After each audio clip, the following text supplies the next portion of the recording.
Hola, ¿qué tal? Buenas tardes a todos. Soy Beatriz, la formadora colegial del Colegio de Farmacéuticos de La Rioja. Bienvenidos a la sesión de hoy, Servicio de Indicación Farmacéutica, que versará sobre la cefalea. Los que hayáis asistido a alguna de las sesiones anteriores ya sabéis que luego toda la presentación queda alojada en la web del colegio, en la parte privada dentro de la sección de farmacia asistencial. Posteriormente a la celebración de la sesión podéis enviar dudas, sugerencias, temas que os interesen que desarrollemos en este tipo de sesiones, tanto al correo del colegio como a mi correo de foco que os pongo en algunas de las diapositivas. Vale, lo que vamos a hacer es abordar de forma general la patología en sí, centrándonos un poco en la farmacia comunitaria y después plantearemos un caso práctico que además vamos a dejar registrado en la plataforma de Novofarma Asistencial para dejar constancia de nuestra actuación farmacéutica. Bueno, la cefalea es un trastorno del sistema nervioso que se produce por inflamación de una serie de estructuras encefálicas que además son sensibles al dolor. Es la forma más común de dolor en el ser humano y se puede presentar de distintas formas según su localización, su intensidad, según la frecuencia con la que se manifiesta, los síntomas que la acompañan o la duración. Pueden ser cefaleas aisladas o cefaleas recurrentes, pueden ser idiopáticas o secundarias a alguna otra patología y pueden resolverse simplemente con un analgésico o necesitar de un diagnóstico médico, ¿no? Normalmente las clasificamos en dos grandes grupos. Las cefaleas primarias, que son el 90% de las cefaleas, no tienen una causa orgánica. La enfermedad es la propia cefalea en sí, sin ser consecuencia de otra enfermedad. Aquí englobamos a la migraña, la cefalea tensional y las cefaleas trigémino-autonómicas. Las cefaleas secundarias, pues son secundarias generalmente a un traumatismo craneal o a una enfermedad como puede ser glaucoma, sinusitis, una hemorragia o un síndrome de abstinencia. Dentro de las cefaleas primarias, la más habitual es la cefalea tensional y dentro de las cefaleas secundarias, la más habitual es la resaca. Quería nombraros también como una cefalea secundaria la que se produce en el llamado síndrome del restaurante chino, que va acompañado además de otra serie de sintomatología. Es debido al uso excesivo del glutamato sódico, que es un potenciador del sabor que se utiliza mucho en las salsas en este tipo de cocina. Vamos a ver la etiología y la sintomatología de los tipos de cefalea que ya hemos nombrado de forma conjunta, ¿no? En primer lugar, hablamos de la migraña, que es el motivo de consulta neurológico más frecuente. Es un dolor de cabeza recurrente y es más frecuente en mujeres porque puede estar relacionado con los niveles de estrógenos. Tiene un componente hereditario y si se produce durante más de 15 días al mes podemos hablar de una migraña crónica. La manifestación física del dolor es un dolor pulsátil como de latido, que puede ser unilateral o bilateral y además empeora con la luz, el ruido, los olores o el movimiento. Os he puesto aquí un esquema de los síntomas característicos que acompañan a la migraña, ¿no? Y destacar esa agudización de los sentidos, mayor sensibilidad a los olores, a la luz, al movimiento. Hay una serie de factores de riesgo que pueden desencadenar una migraña, especialmente en las personas que ya tengan una cierta predisposición, ¿no? Como son los trastornos de sueño, los cambios hormonales, la climatología, el estrés, algunos alimentos, bebidas alcohólicas e incluso algunos medicamentos. Cuando hablamos de las cefaleas tensionales, deciros que es la cefalea más frecuente, como ya hemos comentado en la diapositiva del principio, y se producen por tensión de los músculos de la cara, del cuello y de los hombros. También tiene un componente hereditario, igual que lo tenía la migraña. En este caso, el dolor es como una banda que oprime la cabeza, es mucho más difuso que en el caso de la migraña, que era localizado. Y en este caso es bilateral. También empeora con la luz, el ruido, los olores o el movimiento. Factores de riesgo asociados al desarrollo de una cefalea tensional, pues el cansancio, la falta de sueño, el estrés, las altas temperaturas o el exceso de trabajo. Además, pueden desencadenar este tipo de cefaleas pues algunos medicamentos como los inhibidores de la bomba de protones o antagonistas de calcio, la anticoncepción hormonal, los suplementos de vitamina A y algunos alimentos, al igual que pasaba con la migraña, especialmente los alimentos que son ricos en tiramina, que es el aminoácido que regula la tensión arterial y está presente sobre todo en los quesos, chocolate, frutos secos, los alimentos típicos que siempre hemos escuchado que deben evitarse en el caso de padecer cefaleas. Y dentro del grupo de cefaleas primarias, para terminar este grupo, hablamos de las cefaleas trigémino-autonómicas. Se llaman así porque afectan al nervio trigémino, que es el principal nervio motor y sensitivo de la cara, y dentro de este tipo de cefaleas, la más habitual es la cefalea en racimos, que también se llama cefalea de Horton por el médico que la descubrió. Esta cefalea lo que hace es afectar a la rama oftálmica del nervio trigémino y es una de las patologías más dolorosas que existen, hasta el punto que también se le conoce como cefalea suicida. En este caso no hay componente hereditario, a diferencia de las otras cefaleas primarias, y el dolor se localiza en la región periorbital. Es de aparición brusca, la mitad de las veces aparece durante el sueño nocturno despertando a la persona que lo padece y es más común en hombres. Aquí los factores de riesgo, casi en todas las cefaleas, como veis, están íntimamente relacionados esos factores de riesgo, ¿no? El estrés, la luz intensa, los tóxicos como el tabaco y el alcohol, o la liberación súbita de histamina o serotonina. En el caso de las cefaleas en racimos, van acompañadas de ese dolor oftálmico, va acompañada de una inyección ocular, caída y edema del párpado, miosis y congestión nasal o rinorrea. Quería hablaros también de una cefalea que me parece importante porque además es un tipo de cefalea que se puede detectar en la farmacia comunitaria, que es la cefalea por el uso excesivo de medicación sintomática. Esta es una cefalea secundaria a una cefalea primaria, generalmente una migraña que se cronifica y la llega a padecer pues, casi un 2% de la población. Este tipo de cefaleas pueden aparecer cuando se consumen fármacos destinados a tratar el dolor de cabeza, la sintomatología cefaleica, durante más de 10 días al mes a lo largo de 3 meses, ¿no? Y el ciclo que se produce en la cefalea por abuso viene a ser este, ¿no?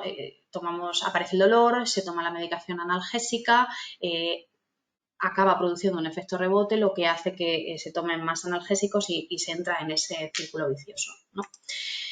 Siempre requiere de un diagnóstico clínico y el tratamiento es la retirada del fármaco que origina esa cefalea por abuso y la instauración de una terapia analgésica preventiva, que en un principio probablemente no será efectiva porque la retirada del fármaco causal provoca un síndrome de abstinencia, pero enseguida empieza a mejorar el cuadro clínico y se recupera la eficacia de los analgésicos que utilicemos como la terapia preventiva.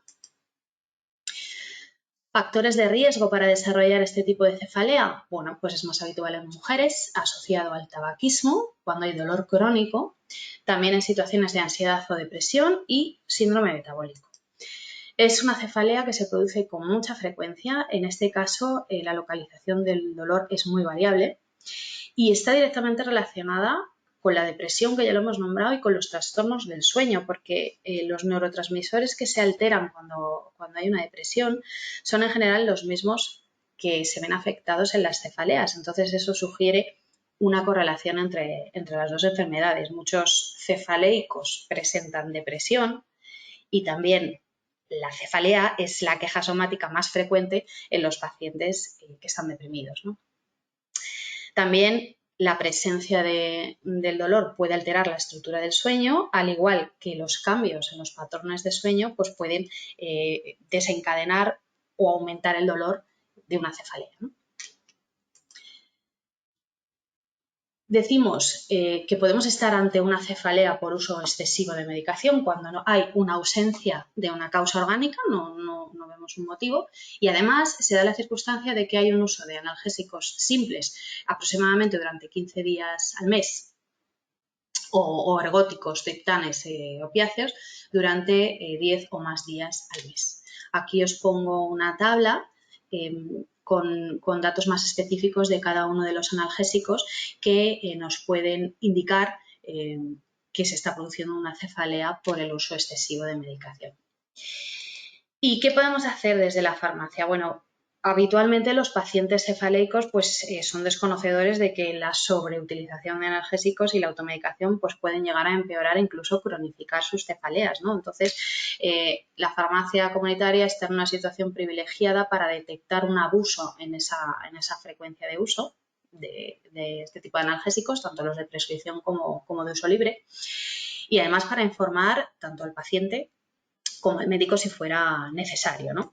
Tened en cuenta que hemos dicho también que cuando se diagnosticaba este tipo de cefalea, el tratamiento en primer lugar era la retirada del fármaco que originaba la cefalea, ¿no? Entonces, esto provocaba un síndrome de abstinencia que algunas veces puede llegar a ser tan grave que requiere un ingreso hospitalario para tratar ese síndrome de abstinencia y facilitar la desintoxicación del paciente, ¿no?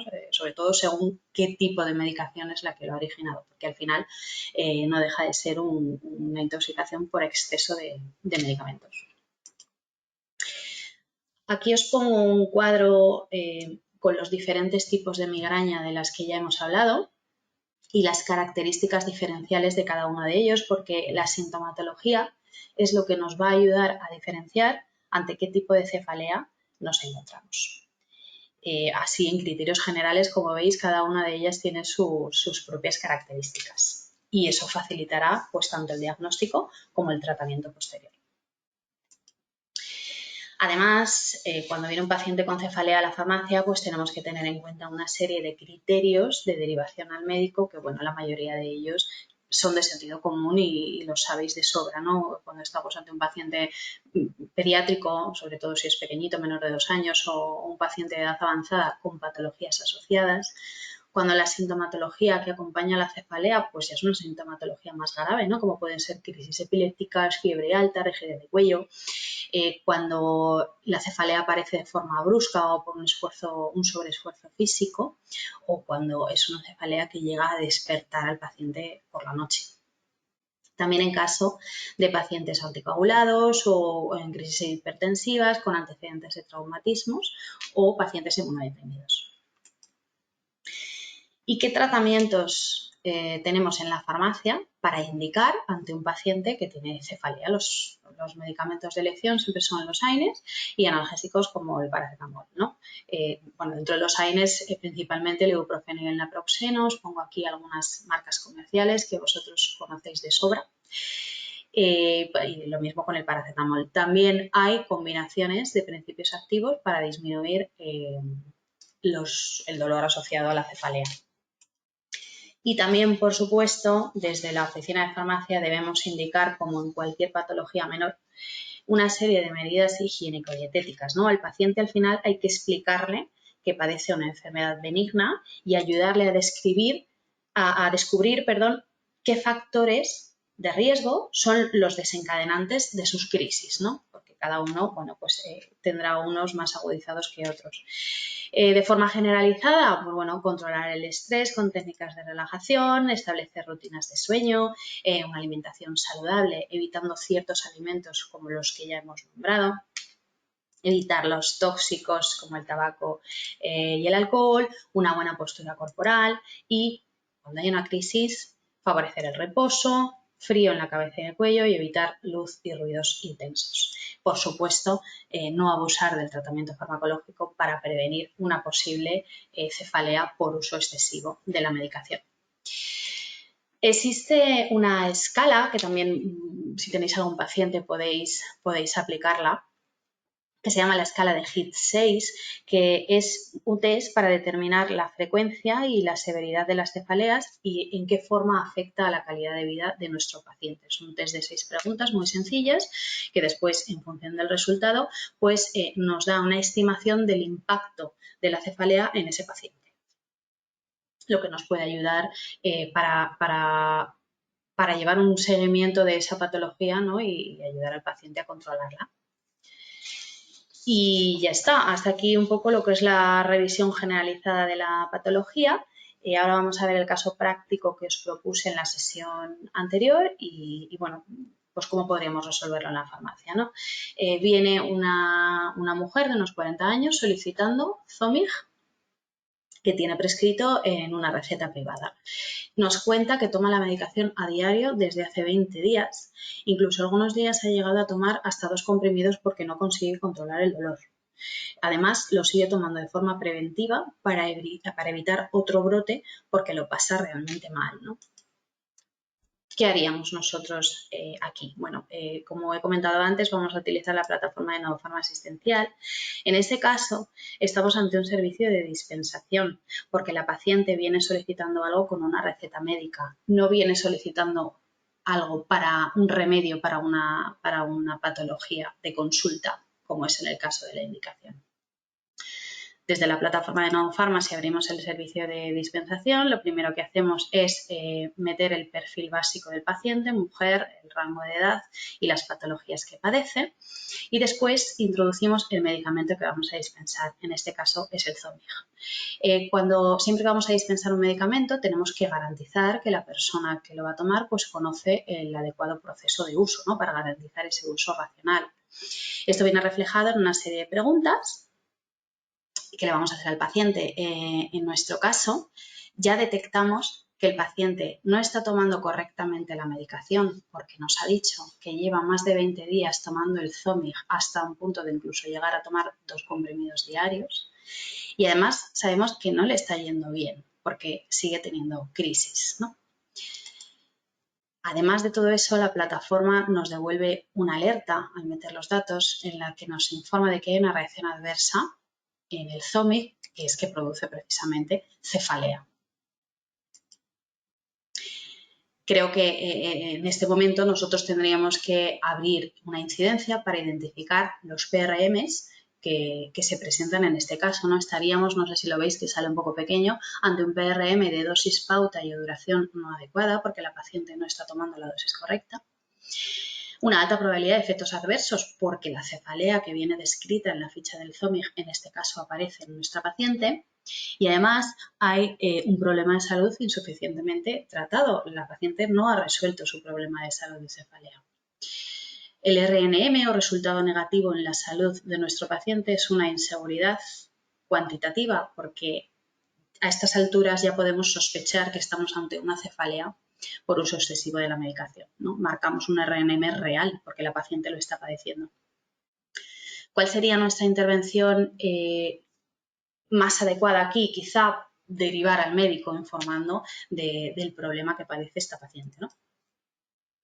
En nuestro caso, ese sería el registro que haríamos. No dispensaríamos el Zomig y derivaríamos a la paciente al médico.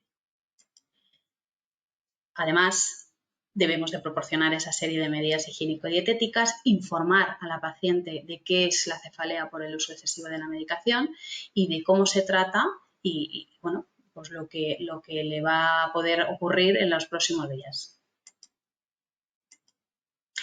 Y nada más, hasta aquí la sesión de hoy. Por mi parte, os voy a dejar planteado el caso para la próxima sesión, que ya será a la vuelta del verano. Es una señora que viene a la farmacia, que lleva padeciendo estreñimiento desde hace unos 4 días. Está de viaje, necesita un alivio rápido y además nos cuenta que se encuentra con molestias digestivas y que está en tratamiento con tardífero. Con este planteamiento, pues ya veis que la próxima sesión tratará sobre el estreñimiento. Como os decía, la retomaremos a la vuelta del verano y bueno, recordaros que lo tendréis todo alojado en la web del colegio. Por mi parte, nada más. Feliz verano y nos vemos a la vuelta. Muchas gracias.